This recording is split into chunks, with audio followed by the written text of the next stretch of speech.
Za aloha dia tena te hisaotra ny vadiko fa tena saotra an'Andriamanitra meny anjaka ho vadiko satria dia izy tena miara-miosina amiko amin'ny asa fanompoana.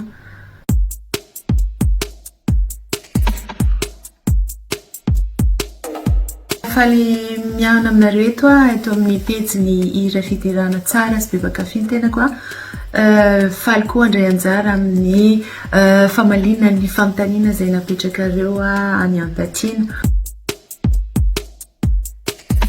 Za zany mipetraka teto Suisse, nianatra nalefy taty Suisse dia avy vita fianarana dia nanambady Nzaka rakotina zaka malagasy, teratara malagasy. Taty izay no fanena dia niteraka ny tahina, lamatoa, kanto, ampovoany ary miaro lakely fatelo izany hoe rola sy iray vavy ny zanakay. Hira foana nanomboka tamin'ny fito taona naraka ny dadanay Vondrina Ramamonjy zany izy zany mpamorokirako hatramin'izay. Avy eo tamin'ny 10 taonako rehefa sendra tao am-piangonana miangona dia nahay toroteny misy voakelina fafy foana zany tao anatin'ny toroteny dia lasa tafalatsaka tao am-poko ny fitiavana an'Andriamanitra tamin'izaho 10 taona. Dia ao amin'ny fiangonana nisy ahy moa zany rehefa tapa-kevitra ianao, rehefa touché zany dia mitsangana ao amin'ny mason'ny fiangonana dia miteny izao dia mandray an'i Jesosy Kristy ho tompo sy mpamonjy ahy. Tamin'ny 10 taona koa zany no nandray an'i Jesosy Kristy ho tompo sy mpamonjy ny tenako. Dia nianatra koa moa zaho tao amin'ny fianarana Adventiste tao Soamanandrarina. Dia sendra nanao projection tao amin'ny tao am-pianarana zany ny momba ny tantaran'i Jesosy Kristy dia Jesosy ilay nomboana tao amin'ny hazo fijaliana iny. Sendra nahita an'iny dia tohana ny foko zany, nalahelo be dia nitomany be dia izaho hoe tena tafalatsaka lalina zany fitiavanao anazy zany Jesosy satria dia maty mihitsy ny ainao, maty nafoinao ny ainao famonjena ary tena tsapako ny fahasarobidin'ny ran'i Jesosy Kristy tamin'izany. Farany tamin'ny 10 taonako tamin'izaho 15 ans nanolo tena ho atao batisa. Dia rehefa natao batisa ako rehefa avy nianatra ny ten'Andriamanitra dia tena tsapako mihitsy zany hoe miara-maty amin'ny Kristy zany, miara-milevina amin'ny Kristy rehefa natao tao anaty rano ary niseho an'Andriamanitra mitsangana avy eo dia tena tsapako mihitsy ilay fijoroana vavolombelona hoe niara-maty tamin'i Kristy dia niara-mitsangana tamin'i Kristy, niara-nadresy taminy. Niny roa dia tantara tena nisy satria dia tantaran'ny zandriko miarotsoa zany. Tamin'izy vao teraka zany dia narary be dia tsy afaka nitaizana azy. Dia izay tany Mandritsara mipetraka taloha zany tamin'izaho mbola kely. Dia dadanay nampanitra tany Antananarivo, fa nampanitra tany Antsirabe koa izy fa tany Antananarivo zay tamin'izay fotoana izay izay sineny zany tany Mandritsara za 2 taona tamin'ny teraka miarotsoa dia neny narary be.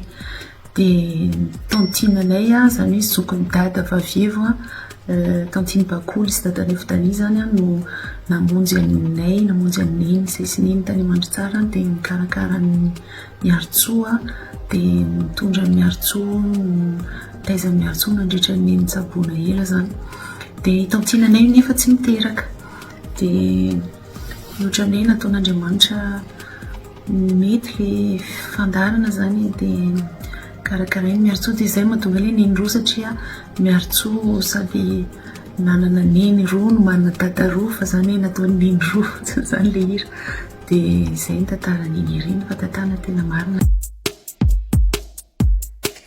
Natalety dadanay tamin'ny famoronana tena manana don izy ary nampiasainy ho fanasoavana ny hafa, nampiasainy ho fampahirizana ny hafa, ho fitoriana ny ten'Andriamanitra zany zavatra nataony rehetra hatramin'izay. Ary tsapako mihitsy hoe izay no tena itiavan'ny olona ny hira izay hiraiko zany satria ten'Andriamanitra nasiana feony ny hiran'ny dadanay dia tsy miala any am-bavan'ny olona ilay izy. Eo amin'ny resaka fijoroana amiko mila mijoro vavolombelona ny kristianina rehefa mitonona hoe kristianina dia mijoro vavolombelona eo amin'ny fiainany voalohany indrindra, eo amin'ny fomba fitafy, fomba firesaka, eo amin'ny fietsika, eo amin'ny rehetrarehetra izay iainanao zany, satria dia hoe ianao ny fitaratry ny olona. Ianao ny fitaratry ny olona hoe kristianina izy kristianina zany dikan'izany dia manaraka ny Kristy, manao izay ataon'ny Kristy sy izay nataon'ny Kristy, dia amiko zava-dehibe ny fijoroana zany. Zaho aloha dia tena te hisaotra ny vadiko fa tena saotra an'Andriamanitra mihiny anjaka ho vadiko satria dia izy tena miara-miosona amiko amin'ny asa fanompoana karakara zavatra izy ny vadiko tsy ela izay. Dia na fohy fotoana, na fohy andro, na fohy vola, na fohy hery, na fohy aina, dia nataonay maimam-poana ilay izy. Rehefa vita maimam-poana dia faly ilay olona zany, ilay olona nikarakarainay faly be, dia izay tsy niandro zavatra miroto fa dia nanao zavatra mpitiavana zany.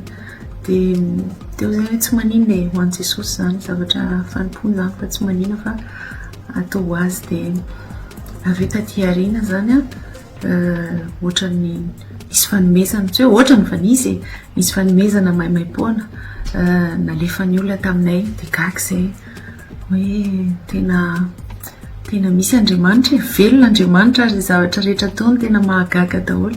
Izany hoe rehefa mahafoy ny ainao ianao, mahafoy ny tenanao ianao ho an'Andriamanitra, ho an'i Jesosy Kristy amin'ny fiainanao, dia tena zava-mahagaga miseho amin'ny fiainana.